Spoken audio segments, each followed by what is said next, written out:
वहीं पूर्व मुख्यमंत्री वसुंधरा राजे जोधपुर दौरे के दौरान क्षेत्रीय पार्षद और अधिकारियों पर नाराज हो गईं। दरअसल वसुंधरा राजे ने रेजिडेंसी रोड पर विजयाराजे सिंधिया की मूर्ति के समीप गंदगी देखी और इससे नाराज होते हुए उन्होंने इसकी सफाई के निर्देश दिए। वसुंधरा राजे की नाराजगी से नगर निगम में हड़कंप मच गया। इसके बाद आनन फानन में मूर्ति स्थल की साफ सफाई शुरू हो गई। नगर निगम के स्थानीय पार्षद इस दौरान वहां पर मौजूद रहे। इसके बाद वसुंधरा राजे ने जोधपुर से रवाना होने से पहले विजयाराजे सिंधिया की प्रतिमा पर पुष्पांजलि अर्पित की। यहां उन्होंने मीडिया से कहा कि जिस प्रकार से अन्य प्रतिमाओं की देखभाल होती है वैसे ही इसका भी रखरखाव करने की बात कही गई थी, जिसकी पालना अब की जा रही है। इतना सब कुछ देश के लिए ही नहीं, हम सब के लिए किया है। उसकी स्टैचू वहाँ लगी हुई है, थोड़ा सा उसको ठीक ठाक करने के लिए जरूरी है। मैंने कहा मैं आके एक दफा दर्शन करके सुबह जाऊंगी। मेरा विश्वास ये है कि यहाँ के जो अधिकारी और ये सब लोग हैं जो इंचार्ज हैं, पार्षद जी और दूसरे लोग भी जिस तरीके से दूसरों का देख करते हैं वैसे इनका भी करेंगे। वहीं राजस्थान हाईकोर्ट में 3 नए जजेस की नियुक्ति। संभवतः सोमवार 27 जनवरी को हो सकता है शपथ ग्रहण समारोह। हाईकोर्ट मुख्यपीठ जोधपुर में आयोजित होगा शपथ ग्रहण समारोह। राजस्थान हाईकोर्ट में 3 नए जजेस की नियुक्ति को लेकर जानकारी। 27 फरवरी को शपथ ग्रहण समारोह आयोजित हो सकता है। हाईकोर्ट मुख्यपीठ जोधपुर में शपथ ग्रहण समारोह आयोजित किया जाएगा। तो जल्दी ये 3 नए जजेस शपथ ग्रहण करेंगे। जजेस की संख्या में वैसे भी लगातार कहा जा रहा है कि बढ़ोतरी होना बहुत जरूरी, क्योंकि बहुत सारे मामले लंबित रह जाते हैं कोर्ट के अंदर जजेस की कमी के चलते। तो अभी फिलहाल 3 नए जजेस की नियुक्ति और तीनों नए जजेस जो हैं वो 27 तारीख को शपथ ग्रहण कर सकते हैं। शपथ ग्रहण कार्यक्रम 27 तारीख को आयोजित हो सकता है। ये शपथ ग्रहण समारोह ऐसी जानकारी है कि हाईकोर्ट जोधपुर जो मुख्य पीठ है वहां पर ये शपथ ग्रहण आयोजित किया जाएगा। अब खबर राजधानी जयपुर से है। पीटीआई भर्ती 2022 को लेकर हाईकोर्ट में सुनवाई जारी है। सुनवाई के बीच कुछ अभ्यर्थियों से अब अदालत ने सवाल भी किए हैं। जस्टिस समीर जैन की एकल पीठ में ये सुनवाई हो रही है। झुंझुनू निवासी याचिकाकर्ता से सवाल किए गए। झारखंड में विश्वविद्यालय से अध्ययन को लेकर जज ने सवाल पूछे। याचिकाकर्ता से पूछा, झुंझुनू से झारखंड कैसे पहुंचे अध्ययन के लिए। तो जिन लोगों ने डिग्रियां दूसरे राज्यों से हासिल की, क्योंकि पीटीआई परीक्षा में ऐसे मामले सामने आए हैं कि फर्जी तरीके से डिग्री बनवाकर नौकरियां ली गई हैं। तो अब ऐसे में फर्जी डिग्री मामले को लेकर ही सुनवाई की जा रही है हाईकोर्ट की एकल पीठ द्वारा। तो जज ने इस दौरान याचिकाकर्ता से ही पूछा कि झुंझुनू से झारखंड अपनी पढ़ाई के लिए कैसे पहुंचे, क्योंकि झारखंड के किसी कॉलेज की डिग्री सामने आई होगी। तो जाहिर तौर पर अब जो जज हैं वो पीटीआई फर्जीवाड़े को लेकर भी बेहद गंभीरता के साथ, तीखे सवालों के साथ सुनवाई कर रहे हैं।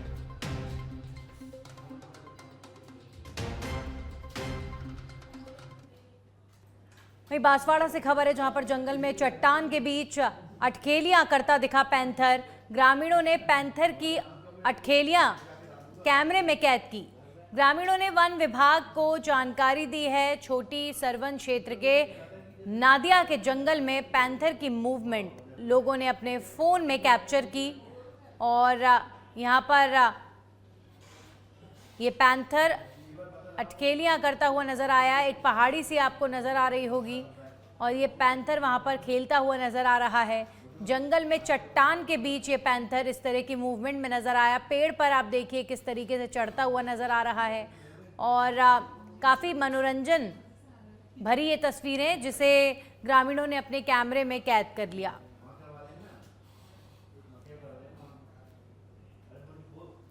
वहीं जालौर में सांचौर जिले को बहाल करने पर एक बार फिर से सियासत तेज हो गई है।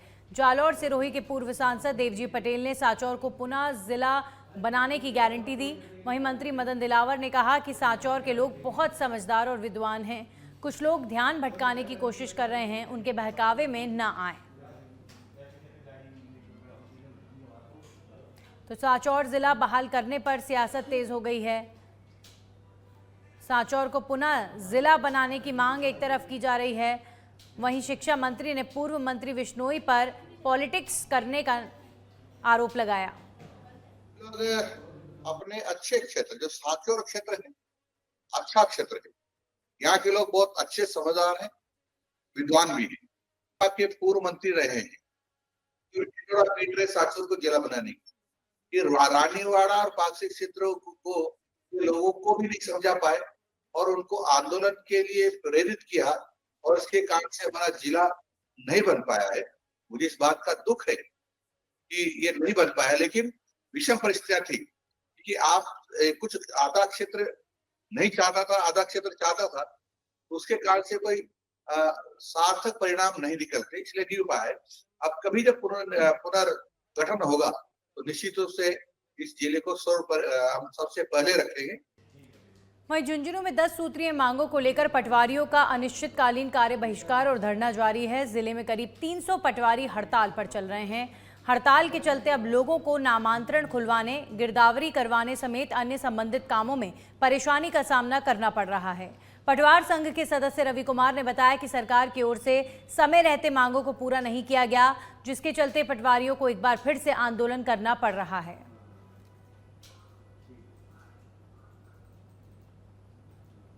तो झुंझुनू में पटवारियों की हड़ताल के चलते कामकाज अटक गया है। जिले भर में करीब 300 पटवारियों ने कार्य बहिष्कार किया है, जिसकी वजह से लोगों को परेशानियों का सामना करना पड़ रहा है। हमारा सरकार के साथ समझौता हुआ था पीछे हमारे सितंबर में। हमारे कुछ मांगे थे यूनियन की, राजस्थान पटवार संघ की, लेकिन उनकी अभी तक कोई आदेश जारी नहीं हुआ। तो जब तक आदेश जारी नहीं होते हैं तब तक हमारा 13 तारीख से यहाँ तहसील मुख्यालय के ऊपर अनिश्चितकालीन धरना चल रहा है। इसमें हमारी जो मुख्य मांगे हैं उसमें मुख्य रूप से एक तो जो वर्तमान में जो गिरदावरी के लिए जो ऐप है, राजस्थान खसरा गिरदावरी ऐप, उसमें बहुत तकनीकी खामियां हैं, जिसके लिए जो जिस प्रकार के उसके अंदर समाधान करने, संशोधन करने, वो हमने सरकार को लिख के दे रखे हैं।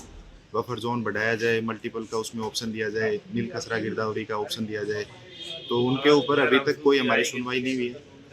टॉक में अंतर्राष्ट्रीय मानव अधिकार एसोसिएशन के राष्ट्रीय उपाध्यक्ष अकबर खान ने आर्थिक रूप से असहाय जरूरतमंदों को गर्म रजाइयों का वितरण किया। राष्ट्रीय उपाध्यक्ष अकबर खान ने बताया कि मैं हर साल अपनी ओर से आर्थिक रूप से असहाय जरूरतमंदों को गर्म रजाइयों का वितरण करता हूं, जिससे लोगों को काफ़ी मदद मिलती है और बड़ी संख्या में लोग पहुंचते हैं। आप देखिए, बड़ी संख्या में महिलाएं भी अकबर खान के द्वारा वितरित किए गए कंबल कार्यक्रम में पहुंचे। वितरित किए। बाकी मेरा टारगेट है 5 जगहों का। रात के अंदर भी मैं उन लोगों को भी आज से शुरू करा है। मैंने यहाँ पर धनताई से शुरुआत की है। रात के अंदर जो लोग, जो बेसहारा लोग जो टपरे लगाकर रह रहे हैं, उनको भी मैं वितरित करूंगा। बाकी और जहाँ जहाँ जरूरत पड़ेगी लोगों को टोंक शहर के अंदर, टोंक विधानसभा के अंदर मैं रजाइयाँ वितरित करूंगा। वहीं डीडवाना में ऑपरेशन एंटी वायरस के तहत जिला पुलिस लगातार कार्रवाई कर रही है। जिले के समस्त थानों और साइबर सेल ने कार्रवाई करते हुए गुम और चोरी हुए 101 मोबाइल फोन्स बरामद करने में सफलता प्राप्त की है। इन मोबाइलों की बाजारी कीमत लगभग 21 लाख रुपए बताई जा रही है।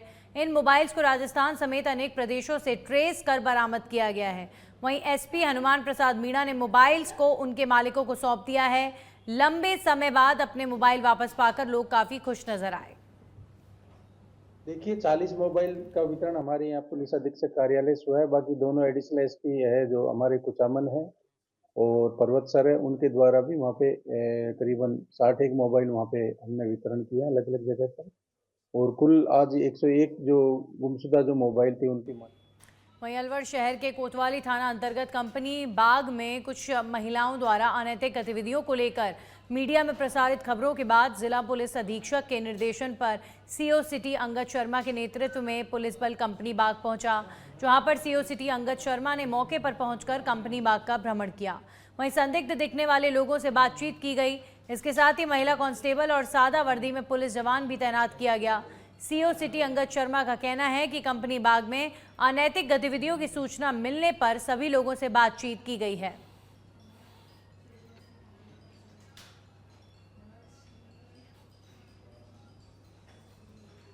श्री अंगद शर्मा जी भी हमारे साथ ही है, तो हमने पूरा यहाँ का अवलोकन किया, लेकिन अभी हमें यहाँ ऐसा कुछ नज़र नहीं आया।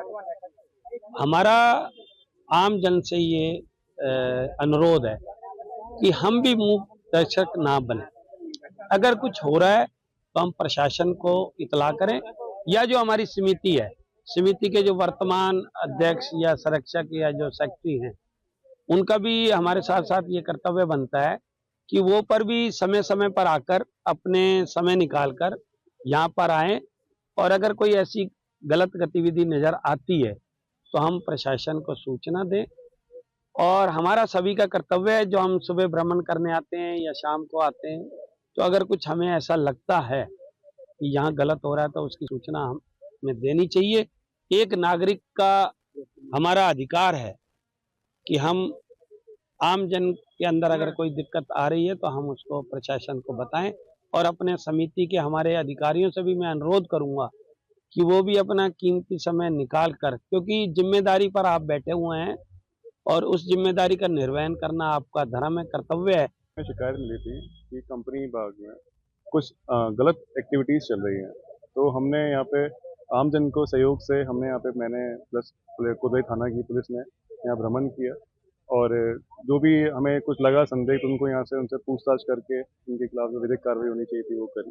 प्लस यहाँ पे हमने शिफ्ट वाइज महिला कांस्टेबल प्लस सादा वस्त्रों में पुलिसकर्मी तैनात कर रहे हैं कि कभी भी ऐसी कोई गलत एक्टिविटी हो, ठीक है, तो तुरंत उनके खिलाफ कार्रवाई करें। प्लस यहाँ पे जो गार्ड है उनको हमने संबंधित बीट इंचार्ज बीट कांस्टेबल के नंबर दे दिए कि कभी कोई एक्टिविटी ऐसी होती है जिसमें आपको पुलिस को सूचना देनी चाहिए तो तुरंत सूचित करें, जिससे वहीं मैक्लारेन ऑटोमोटिव जो हाई परफॉर्मेंस सुपरकोर्स में एक ग्लोबल लीडर है, उसने भारत में 50 मैक्लारेन सुपरकार्स की उपलब्धि हासिल की है। भारतीय बाजार में तेजी से बढ़ती लोकप्रियता और हाई परफॉर्मेंस लग्जरी की चाहत रखने वाले ऑटोमोटिव प्रेमियों के बीच इसके आकर्षण को दर्शाता है। इस सफलता को यादगार बनाने के लिए मैक्लारेन ने उदयपुर से माउंट आबू और फिर वापस उदयपुर तक एक विशेष सेलिब्रेशन ड्राइव का आयोजन किया। इस ड्राइव में 11 मैक्लारेन मालिकों ने राजस्थान के खूबसूरत दृश्यों के बीच गाड़ी चलाई। कार्यक्रम की शुरुआत ऐतिहासिक माणक चौक से हुई, जिसे मेवाड़ के पूर्व राज परिवार के सदस्य डॉक्टर लक्ष्यराज सिंह मेवाड़ ने झंडी दिखाकर रवाना किया। इस आयोजन में बॉलीवुड अभिनेत्री माधुरी दीक्षित ने अपनी मैक्लारेन 750 में खास शिरकत की। बहुत अच्छा लग रहा है, इतनी अच्छी खूबसूरत सुबह है आज यहाँ पे, और यहाँ के टेम्परेचर्स भी बहुत अच्छे हैं, अच्छी खासी ठंड है, उसका मजा ले रहे हैं। और ऑफ कोर्स ये ड्राइव जो होने वाली है आज, I am looking forward to that. पहली बार कर रही हूँ तो I think it's going to be very exciting. और मतलब उदयपुर की जो रास्ते हैं, यहाँ के गलियाँ हैं, इतने अच्छे महल, इतना अच्छा यहाँ पे सब कुछ है। इट्स बड़ी खुशी है कि आज मैक्लारेन जो है वो उदयपुर आया हुआ है, हमारे नगर में, हमारे शहर के अंदर। और सारे लोग इस बहाने से जो गाड़ियों के प्रति एक रुचि रखते हैं, उनको ये सारी नायाब गाड़ियां जो है अपने शहर उदयपुर में जो है वो देखने को मिल रही है। और हम सब लोगों को अच्छा लग रहा है कि आज इस 21वीं सदी की तकनीक और एक इतिहास को साथ में जो है लोगों को देख। वहीं दौसा में all India chemist and druggist organisation के गोल्डन जुबली वर्ष को मनाने के लिए देश भर में स्वच्छ रक्तदान शिविर का आयोजन किया जा रहा है। इसी को लेकर बालाजी ब्लड सेंटर पर रक्तदान शिविर का आयोजन किया गया। इस अवसर पर केमिस्ट एसोसिएशन के जिला अध्यक्ष अशोक शर्मा ने कहा कि केमिस्ट एसोसिएशन के पदाधिकारी और सदस्यों के तहत रक्तदान किया जा रहा है। इस अवसर पर बड़ी संख्या में रक्तदाता मौजूद रहे। ये all India druggist and chemist association के 50 वर्ष पूरे होने के उपलक्ष्य में ब्लड शिविरों का आयोजन रखा गया है। हमारे आरसीए के अध्यक्ष अरविंद जी गुप्ता के नेतृत्व में ये कार्यक्रम पूरे राजस्थान में चलाया जा रहा है। और ये हम दौसा केमिस्ट एसोसिएशन ने निर्णय लिया है कि हम भी अधिक से अधिक ब्लड डोनेशन करें, और यह एक जागरूकता फैलाने का भी कार्य है। देखिए, सबसे पहले तो मैं दौसा केमिस्ट एसोसिएशन का बहुत बहुत धन्यवाद ज्ञापित करता हूँ कि इनकी एसोसिएशन की तरफ से, इनके जो जिलाध्यक्ष हैं भाई साहब अशोक जी शर्मा, इनकी तरफ से और इनकी पूरी टीम की तरफ। वहीं जालोर के बागोड़ा पहुंचने पर पूर्व मुख्यमंत्री वसुंधरा राजे सिंधिया का बीजेपी कार्यकर्ता और पदाधिकारियों ने स्वागत किया। वसुंधरा राजे सिंधिया सड़क मार्ग से सांचौर विधायक जीवाराम चौधरी के घर उनकी माताजी के निधन पर शोक व्यक्त करने पहुंची। राजे के साथ बीजेपी जिला अध्यक्ष समेत स्थानीय जनप्रतिनिधि मौजूद रहे। इसी तरह राजे से ठीक पहले मंत्री जोगाराम पटेल का भी बीजेपी कार्यकर्ताओं ने स्वागत किया। वहीं भीलवाड़ा के रायला से खबर, ट्रक ने ट्रैक्टर ट्रॉली को पीछे से टक्कर मार दी। हादसे में एक युवक की मौत और 2 लोग घायल बताए जा रहे हैं। ग्रामीणों ने लांबिया टोल कार्यालय के बाहर धरना भी दिया है। अजमेर भीलवाड़ा हाईवे खेड़ा पुलिया के पास की ये घटना बताई जा रही है। मौके पर रायला थानाधिकारी पुलिस जाब्ते के साथ पहुंचे।